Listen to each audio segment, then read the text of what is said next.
Hey YouTube, today we're going to be reviewing the Cobra 29 Night Watch with Sound Tracker. On your first knob here, it has the volume and squelch control. Your outer knob here is for volume, and your one on the back is for squelch. You turn it all the way to the left, you get more squelch.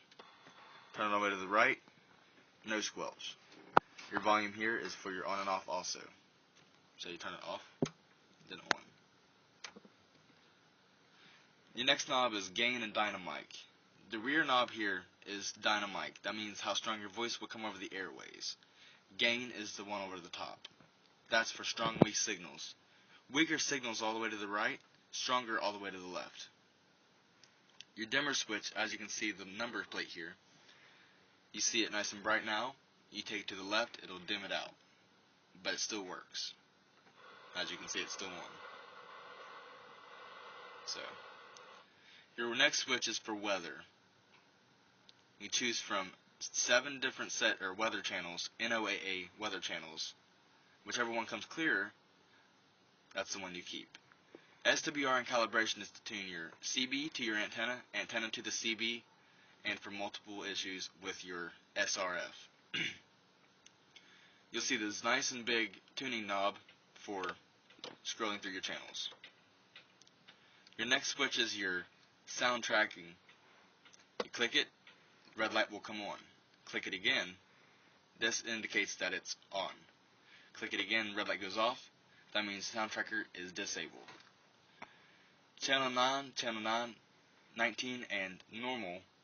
This is your switch to control that. Say you're on channel 29 and you want to go to channel 19 real quick.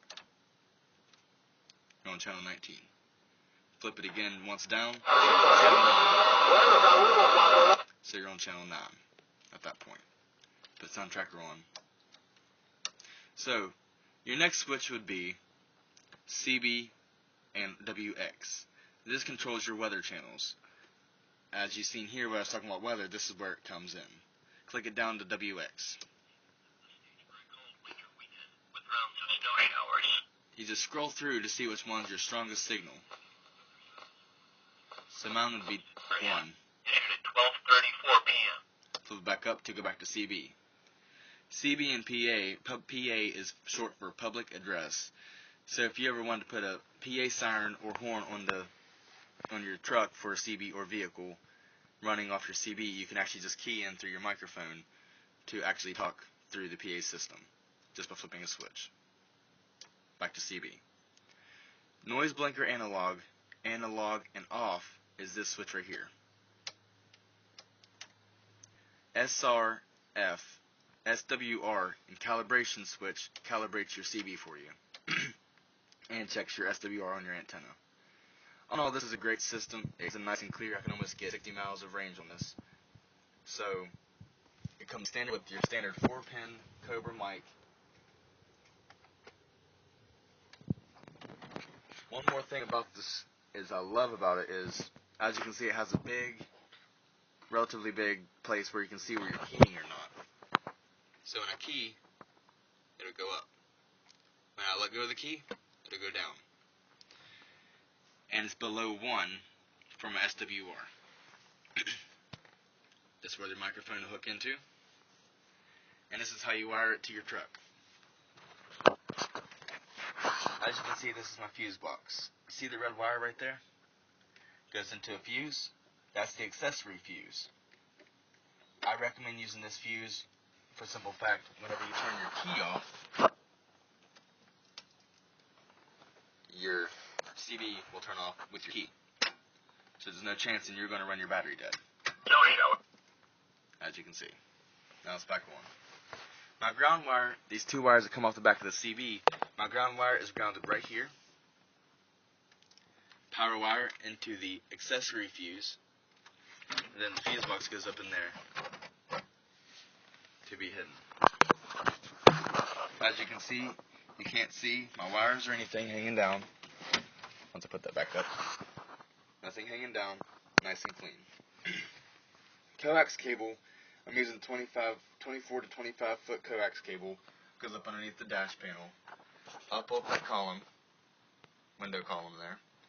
Over the top, I gotta repair this, put it back up in there. I took it off so you guys could see it. Goes out the top of my truck there, out the back, and then you can see the gray cable right there. Right? Let's see if I can do this. Right there. And that's my coax cable for my whip. We'll go ahead and go back there and take a look at that.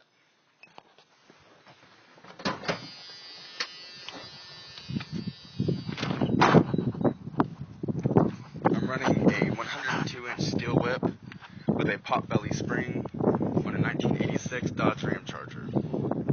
As you can see, it's pretty far up there. So you can come back down. There's the pot-belly spring modification I've done to this.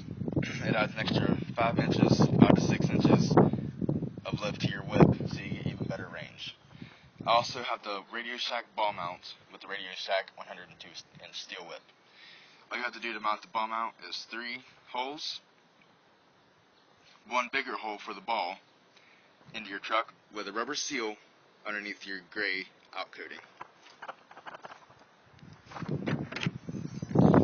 Open up the back, and you'll see I had cut a hole in the inside of my truck so I can get in there and tighten the bolts up. The rubber seal on the outside is to keep any moisture from coming inside your truck. This gray cable that you seen a moment ago was for my coax cable that goes to my CB. This yellow one is for ground, and this other yellow one is the ground to the truck. The bolt there you see with the threads on it is the insulator for the whip. As you can see, it's all hooked up to that, grounded out, and the coax cable goes up in here, out the front, as you've seen before. That's the Cobra 29 WX Night Watch with sound tracker setup. I'm running an 86 Dodge Ram Charger. Sooner videos are going to come through of the new PA system that has sirens, and I'm also going to put lights in my grill. As you can see, here's the front of my truck. I'm actually going to put the lights right in here. Let me zoom out. Okay, right in there. It's where you guys can actually probably on the corners, right here, and right there, you guys can see. PA is going to go inside the hood. The motor's going to be hanging up over top. And that's going to be my full process. And I'm going to be running 33 1250 R15 tires. Thanks guys for tuning in, and I'll make more videos on the PA system and light bar installation in the grill. Thanks guys.